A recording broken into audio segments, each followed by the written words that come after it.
20th, and I'm driving to an open house. I'm running a little behind, but I should make it there on time. I got to make 2 quick stops, grab a battery for my vapor, and grab a little case of water for the open house, and be ready to rock and roll. I should have left a while ago, but this damn paper route has got me on the weekends, like the only time I can catch up on sleep. And so, like during the week, I finish my paper route sometime, you know, depending on the night, depending on how many, because sometimes we also deliver magazines and things like that.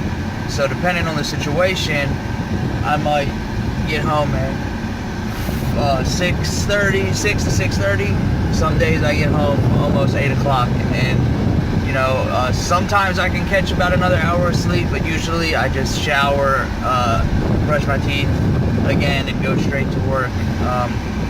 But on Saturday and Sunday, generally I don't have to be anywhere, so I go home and sleep. And today I passed out after I ate some breakfast, and I woke up and it was like 11:30, and I ate lunch and tried to hang out with my daughter for a little bit, and then I had to get ready to go.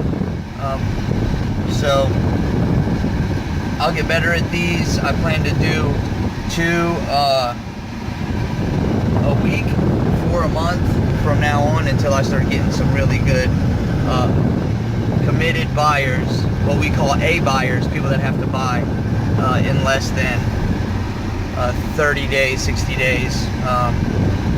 So if you, I guess I'll explain it to you real quick. We have 3 types of, we categorize at Holly McRae Group, and I'm guessing at Keller Williams in general, we categorize our buyers in 3 categories: A, B, and C. A buyer is basically someone who has to buy. Like there's some reason, some outside force that is, you know, that is pressuring them to have to buy a house. Like their lease is running out, they sold their house and they have a dead. They have to find one before closing, so they're not homeless. Basically, an A buyer is they'll be homeless if they don't buy a house, and that's generally they'll be homeless in 60 days or less. A B buyer is someone who can buy a house right now. They want to buy a house right now, but they don't have any pressure to buy a house right now. Like they're shopping, they're actively shopping. They want to buy a house. They just, you know, if they buy one in a month, if they buy one in 6 months, it's not that big a deal. But they're actively looking. And then there's C buyers, who are like investors or people that are downsizing, that are waiting for the perfect house in the perfect location, and they can buy now, they can buy in 2 years. It doesn't matter to them. It's only the house, the one perfect house, that matters. So anyway, I need some A buyers. I'm committing to a lot more open houses. It also gives me an easy prospecting focus, because for every open house I've got a circle dial and then door knock, and so 2 open houses a week, that pretty much fills my days with prospecting and door knocking for each neighborhood. So yeah, so that's the plan. I just got to the vape shop. I'm gonna grab my battery, then when I get to that open house, I'm gonna shoot a video walkthrough and another invitation, and then we go from there. Holla! So I'm at the open house, and this house is gorgeous. I came down here yesterday and shot a video to post on Facebook and share, but I didn't come in the house. And today I got inside the house. I'm here till 4 o'clock. It is now about 2:44, and I've had some neighbors stop by. No actual buyers yet, but that's how it is sometimes, you know. Really, it's disappointing, because the point of an open house, don't tell the sellers. We do tell the sellers, though, because we're honest, that these really don't sell the house. They really just help us find buyers. It helps us find leads. It doesn't really help sell the house. But, you know, give and take. We're marketing the hell out of your house. Let's use it to find some new buyers. So anyway, this house has been newly renovated by a local investment company, Fix and Flippers, and it was bought at, I think the neighbor told me she believes it was bought for $35,000. It's listed for $170,000. And I'll be honest with you, this house is really pretty. It's really cute, but the The paint, it's like, you could tell when they got towards the end where they needed to throw up the paint and everything, they kind of just went at it like maniacs, like they didn't really take their time to make it look right.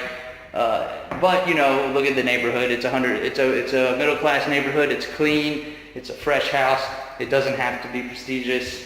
It's a $170,000 house. So what more would you expect? So I was telling you in the car, my plan is to do 4 open houses a month, 5 on those longer months where we have, 5 weeks, 4.5 weeks. Every Thursday and every Sunday, I'm going to do an open house.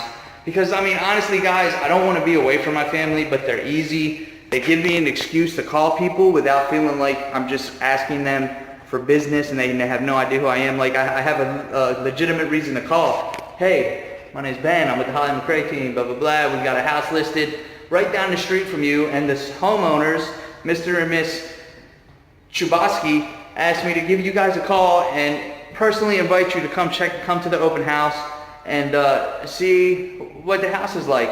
We as real estate agents know that neighbors sometimes are curious about how homes look like and what they're selling for, and this is an opportunity for you to come and get that information. It's also an opportunity for you to pick your neighbor. If you know anybody that's looking to buy a house and you want to know who's moving into your neighborhood, this is a great time for you to come check out the house and be able to tell them exactly what you saw. By the way, I also like to be able to tell buyers what's great about the neighborhood that this house is in. Like what in the area is attractive, what is there fun to do, what do you love about the neighborhood. So if you don't mind me asking, what is it that you love about the neighborhood? Oh, that's awesome. How long have you lived there? Oh, okay, great. You plan to move anytime soon? Like if you could move, if you were to move tomorrow, where would that be? What would it take to get you out of the neighborhood? You're not moving? Okay, well thanks a lot. Thanks for your time. Listen, do you mind if I follow up with you in a couple months and just see how things are going? No? Okay, well you have a great day. Yes? Great. Let me get your email address. Or rewind a little bit. We've thought about moving, but we got a lot of work to do on our house first, and we need to sell it before we can buy. Oh, well, that's awesome. That's really interesting. Listen, sometimes homeowners tend to do more work than necessary in order to list their house. And sometimes homeowners do work that really doesn't do anything to add value to their house. So what I would suggest is that you sit down with a real estate agent and explain to them what your goals are and let them kind of educate you on the process. You'll be surprised what you find out, and there's no pressure for you to sign any contracts or list your home, but it would probably be in your best interest, if you're serious about this, to sit down and talk to somebody. So blah, blah, blah. I mean, just take the conversation where it goes. I did that pretty good. You can tell I've done that a few times this week. So yeah, anyway, I'm going to go outside and start yelling at some neighbors to come in. I bought some waters. Nobody's come and drank them yet. Sad face. Sad face. Just my sad face. I don't do it as good as my daughter or my wife. God, my wife, she kills me when she gives me that bottom lip. And she really does. She does the bottom lip.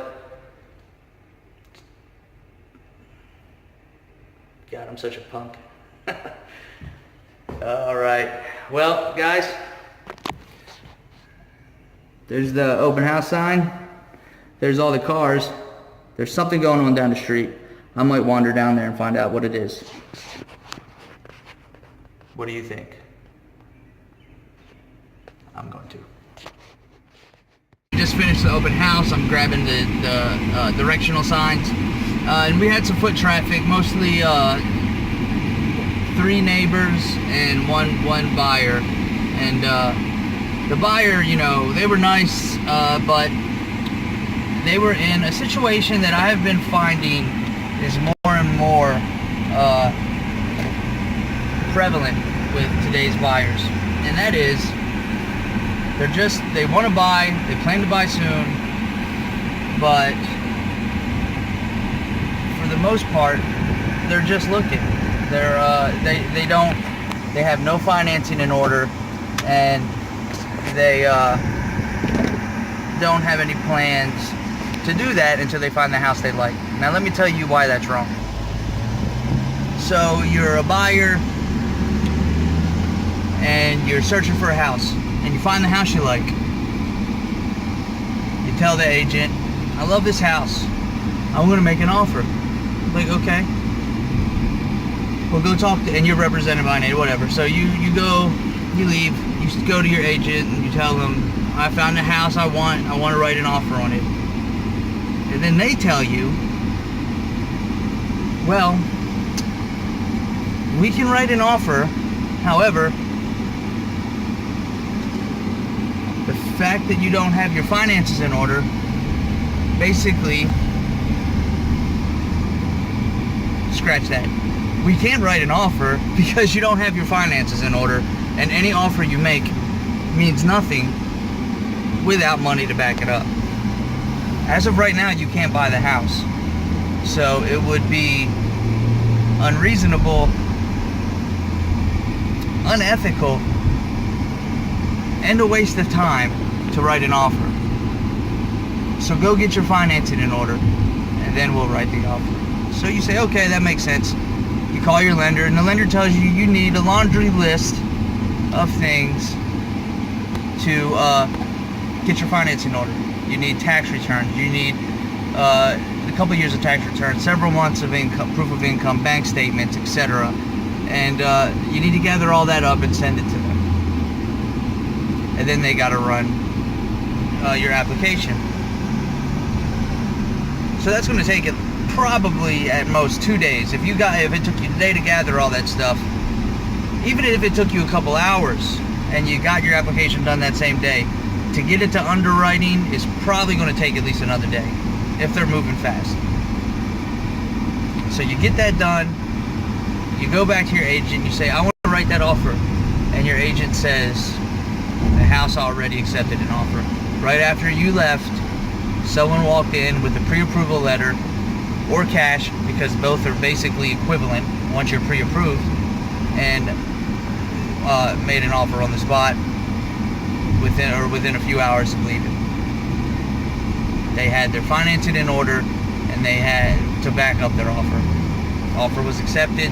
They're going into the inspection period. So if you don't have your finances in order,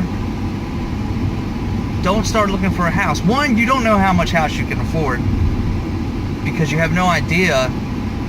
I mean, how much your loan's going to be. I had buyers I came across some buyers the other day, and they were looking at $250,000, $300,000 houses on my website. And I followed up with them, and she's like, yeah, you know, we have great credit, but we're not ready to talk to lenders yet, but when we do, we'll definitely let you know. But in the meantime, you know, we'll keep looking just to get an idea what's on the market. Great. Well, I'll set you guys up on an alert, and I'll just follow up with you periodically until you're ready to talk to some lenders. I'll even send you some lender info. If you want, you can call them and do a soft pre-qualification just to see how much home you can afford. So they call one of the lenders, and the lender tells them, sorry, my hand was in the way of the camera. The lender tells them that they need to buy a house probably in the $150,000 range. That's all they can afford. These people are looking for at $200,000, $350,000 houses, and they can only afford half that. So talk to a lender before you go shopping, so you have a realistic idea of what you can afford, and so that you're positioned in such a way that you can make an offer on the spot. Because in this market, you don't have time to go get your stuff in order and get your house in order before you can make an offer. You got to be able to make an offer when you walk in that door and your first impression is, I love it, I want it. Then you need to be able to make an offer. Okay, it's like as you're leaving the house, you're calling your agent and saying, start writing up the purchase and sales agreement because we're making an offer right now. Because if you don't, if you wait just a few hours, you're going to miss out on that house. I've seen it happen so many times in just the last couple of months. I've seen so many people lose out on a home because they don't have their financing in order, or because they need to sell a house in order to buy a house, and they're not willing to put their house on the market before they make their offer, before they start making offers on a house, which is a whole nother topic. I'll talk about that in another video.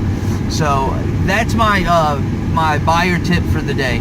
Go get your damn financing in order. Find an agent that you can work with, because you got to have an agent that you're committed to and that's committed to you, that's on standby, ready to make that offer and negotiate that offer as soon as you find the house you want. Okay, you don't have time to get your finances in order, and you don't have time to interview agents, and the last thing you want to do is hire an agent that does not have your best interest in mind, that does not have experience negotiating offers. They do not have experience setting you up in such a way that your offer is going to stand out. Do not have experience dealing with other listing agents or for sale by owners. And the last thing you want to do is go to the listing agent of that house and ask them, because they don't have your best interest at heart. They're working for the seller, not you. Okay, so find an agent and get your finances in order, and then let's talk.